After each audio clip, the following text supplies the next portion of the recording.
வணக்கம் அன்பான சொந்தங்களே. நறுக்கென்று 4 வார்த்தையில் இன்று நாங்கள் பேசுகிற விடயம் இந்த சண்டை. உங்களுக்கு அடிக்கடி சண்டை வருகிறது அல்லவா? சண்டைகள் அடிக்கடி ஒரு குடும்ப சூழலில் வருவது இயற்கை. நிச்சயம் சண்டை வந்தால்தான் அங்கு வாழ்க்கை என்பது இருக்கும் என்றது உண்மையான ஒன்று. சுவாரஸ்யமான ஒரு வாழ்க்கை அமைய வேண்டுமென்றால் அங்கு சண்டைகளும் இருக்கத்தானே வேணும். ஆனால் நாங்கள் சண்டை வந்து விட்டதென்று அது ஏன் வந்தது, எப்படி வந்ததென்றதை அதை அறியாமல் சண்டை வந்துட்டதே என்று கோபமாக பிரிவாக இருக்கிறோம். சின்ன சின்ன நீர்க்குமிழி மாதிரி சண்டைகள் வந்து உடைவது வழக்கம்.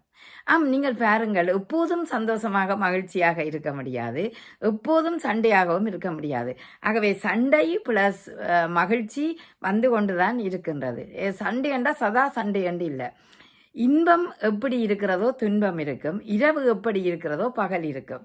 நாணயத்துக்கு இரு பக்கங்கள் போல் எங்களோட வாழ்க்கையிலும் இன்பமும் துன்பமும் வருவது இயற்கை தானே. அந்த வகையில் பார்ப்போம் என்றால் ஒரு சில நேரம் குடும்பத்தில் ஒரு என்னன்னு சொல்ற சில தீர்வுகள் காணுவதற்கு சண்டைகள் வரும். அந்த தீர்வை எப்படி காணலாம் என்று இருவருமே சண்டைப்பட்டு சில நேரம் சமாதானமாக ஆகக்கு முதல் ஒரு பிரிவு எங்களுக்குள்ள இருக்கும். அதாவது இன்று கதைக்க மாட்டேன், 1 மணித்தியாலம் 2 மணித்தியாலம் என்று இருக்கும், ஒரு நாளாகவும் இருக்கும். இது மீண்டும் நாங்கள் கதைக்க வேண்டிய சூழல் வரும். இந்த குடும்ப சூழலில் பிரிந்து போகக்கூடாது. அமைதியாக ஒரு ஓரத்தில் இருந்து நாங்கள் நினைத்து பார்க்கும்போது தான் அந்த சண்டைகளின் தாற்பயம் தெரிகிறது. சில நேரம் சுவாரஸ்யத்துக்கும் சண்டைகள் வரலாம், சில நேரம் ஒரு தீர்வு காணுவதற்கான சண்டைகளும் வரலாம். ஆகவே அதை நாங்கள் நிதானித்து சரியாக எந்த இடத்துல இந்த பிரச்சனை வந்தது, ஏன் வந்தது, எப்படி வந்தது என்றதை நாங்கள் ஆராய சில நேரம் 1 நாள் 2 நாள் எங்களுக்கு தேவை.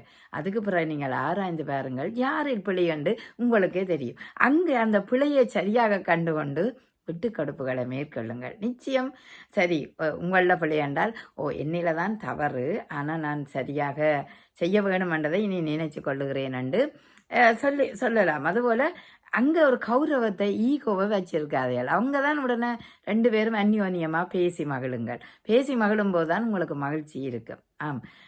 இப்படி பார்க்கல அதாவது எப்படி என்று சொல்கிறோம்டா, சின்ன சின்ன சண்டைகள் கூட சிரிப்பை ஊட்டுற ஒரு வாழ்க்கைக்கு இட்டு செல்லும். நீங்கள் நினைச்சு பாருங்கள், ஐயோ அப்படி சண்டை பிடிச்ச நானா, கடவுளை இதுக்காகவா சண்டை பிடிச்ச நானு நீங்கள் 2 பேரும் வந்து அங்கே மோதைக்க தெரியும்.